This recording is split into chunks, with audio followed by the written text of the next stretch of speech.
आगाज लड़का, युग बदलने की तैयारी, अब जीत उसी की होगी जिसका संघर्ष है जारी। जय हिंद साथियों, कैसे हैं आप सभी? मैं नेहा स्वागत करती हूँ आप सभी का आपके अपने परिवार में। साथियों, इस क्लास में हम लोग हिंदी टॉपिक वाइज पढ़ रहे हैं, जिसमें हमारा टॉपिक चल रहा है विराम चिन्ह। क्या पढ़ रहे हैं हम लोग? विराम चिन्ह पढ़ रहे हैं। और आज हमारी क्लास है 12वीं। 11वीं क्लास में भी हम लोगों ने विराम चिन्ह पढ़ा था, लेकिन पूरे विराम चिन्ह हम लोगों ने नहीं पढ़ पाए हैं, तो वहीं से आज हम लोग कंटिन्यू करेंगे। विराम चिन्ह 7वें विराम चिन्ह से आज हम लोग पढ़ेंगे। पिछले 6 विराम चिन्ह हम लोगों ने 11वीं क्लास में पूरे कर लिए हैं। जिसने भी पिछली क्लास नहीं देखी है, चैनल की प्लेलिस्ट में जाकर के पिछली क्लास देख लेंगे और फिर उसके बाद यहाँ से शुरू करेंगे, तभी आप लोगों को समझ में आएगा। ठीक है, तो पिछली क्लास में हम लोगों ने पढ़ा था कि विराम चिन्ह की जो संख्या होती है, कामता प्रसाद जी ने विराम चिन्ह की संख्या कितनी बताई है? 20। हिंदी में विराम चिन्ह कितने हैं आपके? 20। और जो 20 विराम चिन्ह हैं, उनमें से एक पूर्ण विराम चिन्ह को छोड़कर बाकी जो 19 विराम चिन्ह हैं, वो कहाँ से लिए गए हैं? अंग्रेजी भाषा से। ऐसा कामता प्रसाद जी ने बताया है। अब कामता प्रसाद जी ने 20 विराम चिन्ह बताए हैं, तो 20 विराम चिन्ह हम लोगों को पढ़ना पड़ेगा, है ना? पढ़ना पड़ेगा। तो चलिए, 6 विराम चिन्ह हम लोगों ने कंप्लीट कर लिए हैं। तो नंबर 7 आप लोग हेडिंग डाल लीजिए, उद्धरण या फिर अवतरण चिन्ह। उद्धरण या फिर अवतरण चिन्ह। अब देखिए, इसका कहाँ पर प्रयोग होता है? इसका प्रयोग होता है जब हम किसी कथन को जैसे के तैसे लिखना हो। मान लीजिए कोई कथन है, उसको वैसे के ही वैसा लिखना है, तो आप किसका प्रयोग करेंगे? उद्धरण विराम चिन्ह का। और इसका चिन्ह क्या होता है? देखिए, इसका जो चिन्ह होता है, जो ये ऊपर इन्वर्टेड कॉमा होते हैं ना, सिंगल हो या डबल हो, ये होता है आपका उद्धरण या फिर अवतरण विराम चिन्ह। ठीक, अब इसका एग्जांपल क्या है? मतलब किसी बात को जैसे के तैसे लिखना है। अब मान लीजिए जैसे सुभाष चंद्र जी बोस ने कहा था, सुभाष चंद्र बोस जी ने क्या कहा था आपका?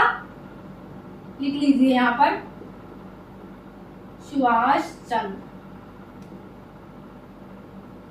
बोस। इन्होंने क्या कहा था? इन्होंने कहा था दिल्ली चलो। क्या?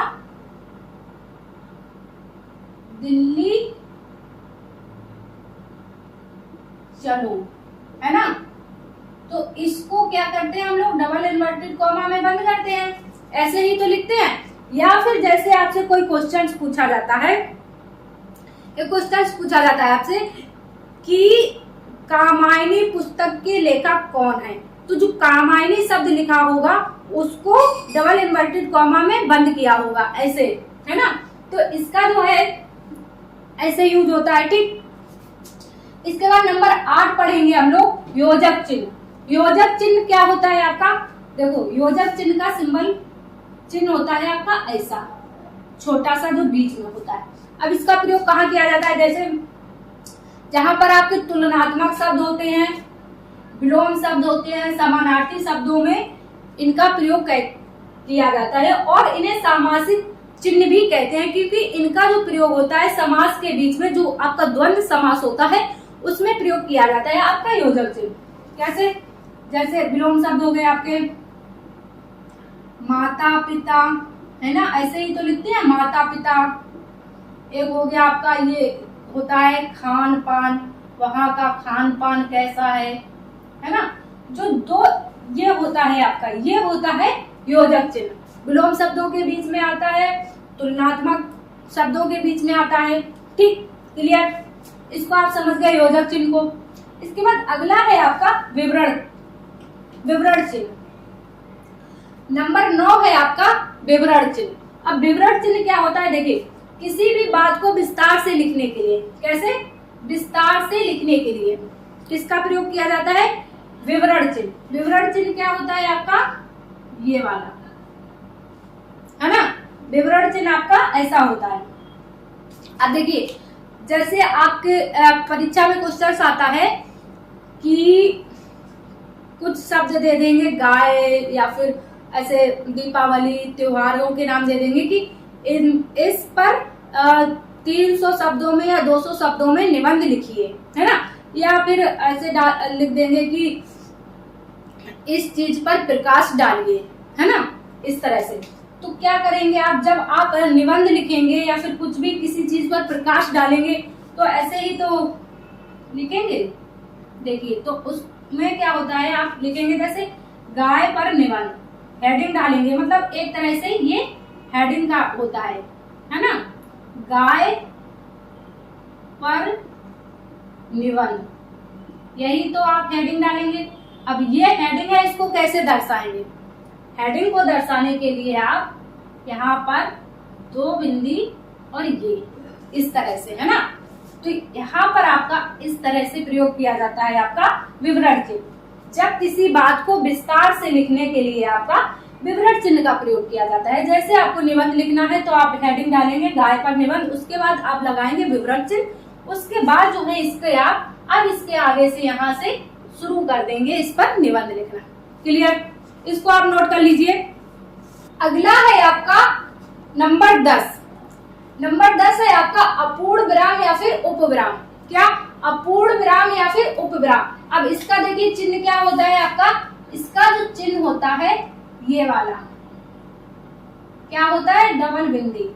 ठीक, अब देखिए इसको कहां पर प्रयोग किया जाता है, जहां पर पूर्ण ठहराव ना होकर कम ठहराव हो। जहां पर पूर्ण ठहराव मतलब पूर्ण विराम ना होकर कम ठहराव हो, वहां पर इसका प्रयोग किया जाता है। या फिर जहां बात को जानने की इच्छा हो। एक क्वेश्चन आपका ये भी बन जाता है कि जहां बात को जानने की इच्छा हो वहां पर कौन सा विराम चिन्ह का प्रयोग किया जाता है।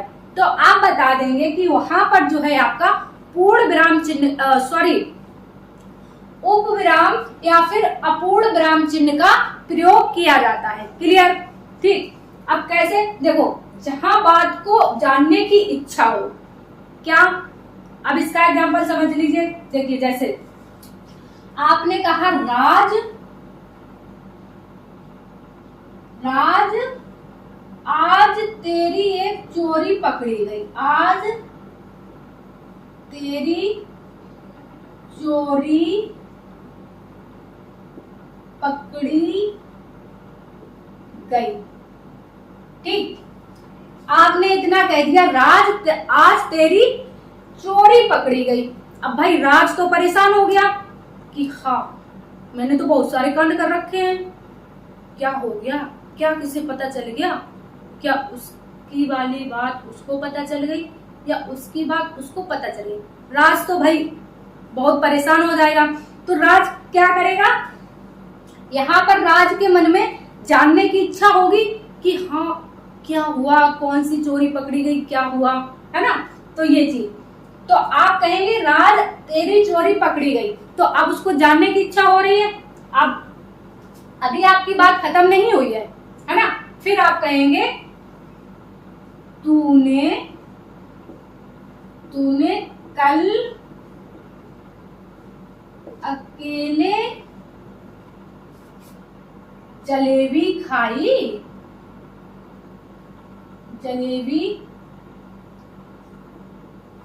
थी ना, है ना। ये हो गया आपका वाक्य पूरा। अब जो यहाँ पर लगेगा आपका ये अपूर्ण विराम या फिर पूर्ण विराम। ठीक, क्योंकि आपने कहा राज तेरी चोरी पकड़ी गई। अब राज की क्या हुआ, जानने की इच्छा हुई। तब आपने क्या बताया, तूने कल अकेले जलेबी खाई थी ना। राज, अबे यार ये बात थी, सारी टेंशन खत्म, है ना। तो ये है आपका अपूर्ण विराम। इसके बाद अगला है आपका कोष्ठक चिन्ह। अब कोष्ठक चिन्ह क्या होता है, कोष्ठक ये होता है आपका नॉर्मल, है ना। और भी होते हैं लेकिन क्या है आपका हिंदी में यही प्रयोग किया जाता है, ये वाला, है ना। तो देखिए किसी बात को और विस्तार से समझाने के लिए आपका कोष्ठक का प्रयोग करते हैं।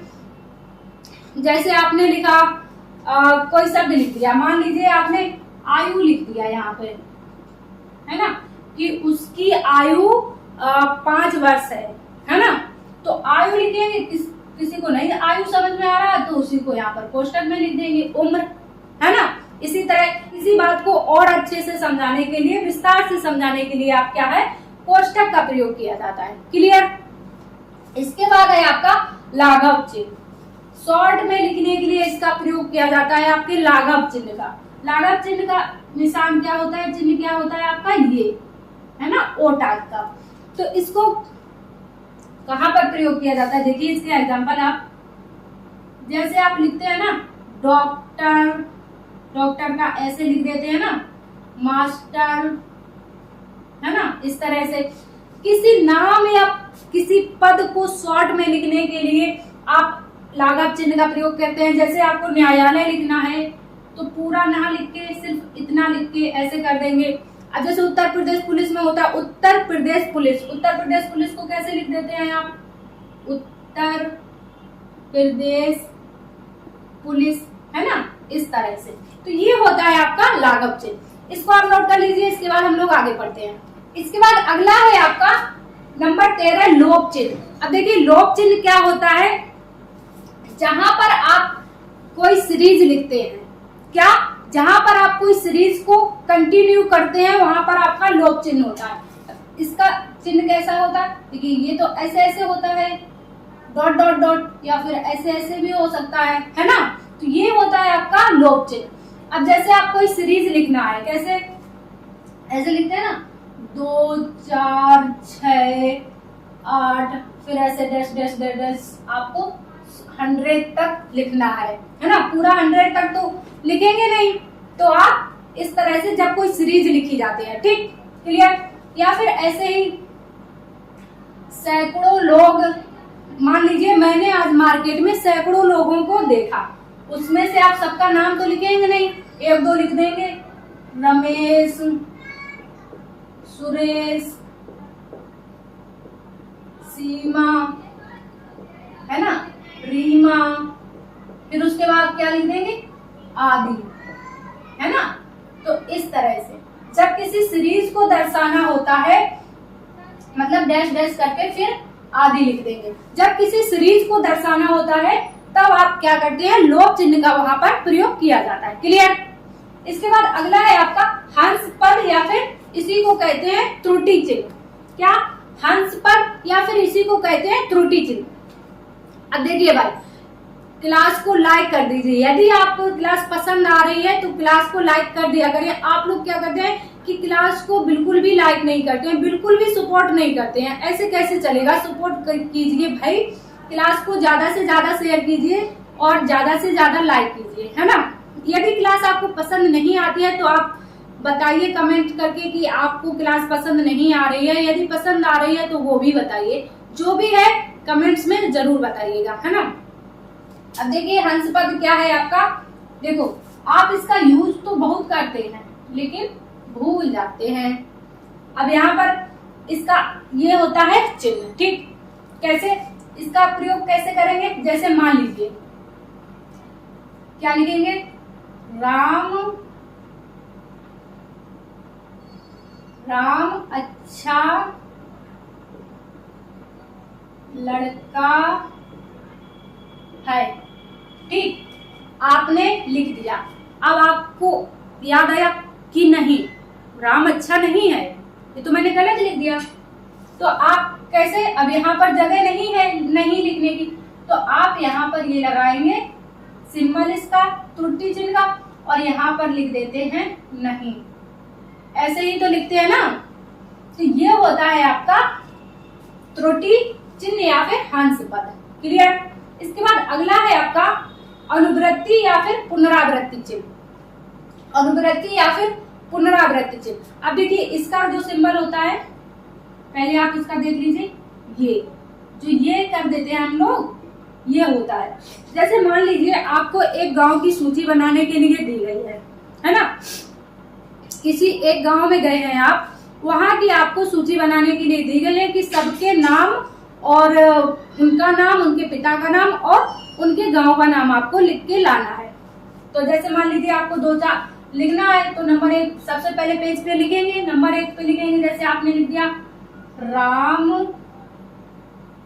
पुत्र सुरेश, है ना, निवासी मंगलपुर, क्या, निवासी मंगलपुर जनपद कानपुर, शायद हो सकता ना दिख रहा हो वहां तक। इस तरह से आपने लिख लिया, ठीक। इसके बाद जब दूसरा नाम लिखेंगे तो नाम लिखेंगे यहाँ पर क्या, मान लीजिए रमेश पुत्र रामधर निवासी। अब क्या आपको फिर से ये लिखने की जरूरत है? क्यों नहीं है? बिल्कुल नहीं है, क्योंकि आप यहाँ पर ये वाले निशान बना सकते हैं, यानी कि पुनरावृत्ति के चिन्ह आप बना सकते हैं और बनाते भी हैं।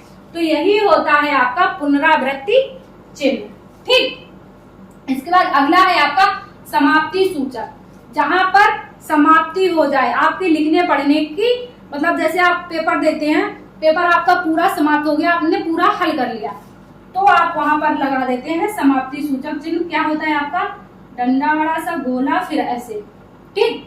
जहां पर आपका पेपर बिल्कुल समाप्त हो जाता है, आप लिखना बंद कर देते हैं, वहां पर लगाया जाता है आपका समाप्ति सूचक चिन्ह, ठीक।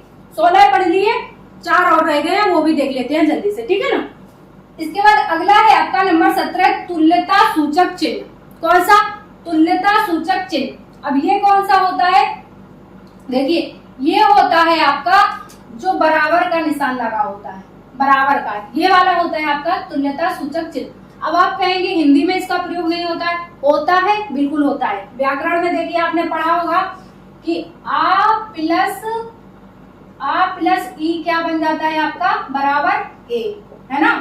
तो हो गया ना इसका प्रयोग। इसी तरह ऊ प्लस ऊ क्या बन जाता है आपका, बड़ा ऊ, ठीक। तो ये होता है आपका तुल्यता सूचक। इसके बाद अगला है आपका दीर्घ उच्चारण चिन्ह। मतलब जब दीर्घ उच्चारण चिन्ह क्या होता है, जैसे आपका बताया था, ये वाला जो होता है जब आप किसी शब्द को खींच के बोलते हैं, जो वो बीच वाला शब्द होता है जिसको खींचते हैं, तो वो होता है आपका दीर्घ उच्चारण चिन्ह। ये जैसे आप लिखे बोलेंगे राम, है ना, तो ऐसे ही तो लिखेंगे, ये वाला चिन्ह, ठीक। ओम, है ना, ओम राधा, राधा, इस टाइप से, क्लियर। इसके बाद है आपका पाद चिन्ह। पाद चिन्ह कौन सा होता है आपका, ये वाला, मतलब इसको अंडर स्कोर शायद इसको ही बोलते हैं, तो ये होता है आपका पाद चिन्ह। जैसे वो चलाते हैं ना ट्विटर अभियान, तो उसमें लिखते हैं उत्तर प्रदेश, है ना, पुलिस ये भर्ती कब, इस तरह से। ये आपका बीच में नहीं लगाया जाता, नीचे लगाया जाता है, अक्षरों के पैरों की तरफ, है ना, इसीलिए इसको कहते हैं पाद चिन्ह। और लास्ट में है आपका नंबर 20 टीका चिन्ह, जो ये होते हैं आपके सारे नन्हे मुन्ने, ये होते हैं आपके टीका चिन्ह। तो उम्मीद है आपको सारे विराम चिन्ह अच्छे से समझ में आ गए होंगे, अच्छे से क्लियर हो गया होगा आपका ये टॉपिक। आपको क्या करना है, एक बार सारे चिन्ह मतलब एक जगह लिख लेने हैं और फिर उनको ध्यान से देखना है कि कौन सा चिन्ह आपका कहाँ पर प्रयोग किया जाता है। तो अब हम लोगों ने कामता प्रसाद जी के सारे चिन्ह पढ़ लिए हैं, कामता प्रसाद जी का काम खत्म, मतलब इस टॉपिक का काम खत्म, ठीक है ना। तो आपको ये क्लास कैसी लगी है आप लोग कमेंट्स में जरूर बताइएगा, और यदि आप इस चैनल पर नए हैं तो चैनल को सब्सक्राइब कर लीजिएगा, ताकि आगे आने वाली क्लासों के नोटिफिकेशन आपको समय पर मिलते रहें। मिलते हैं आप सभी से अगली क्लास में, जब तक के लिए स्वस्थ रहिए, मस्त रहिए, अपना ख्याल रखिए और अपने माता पिता का ख्याल रखिए। जय हिंद साथियों।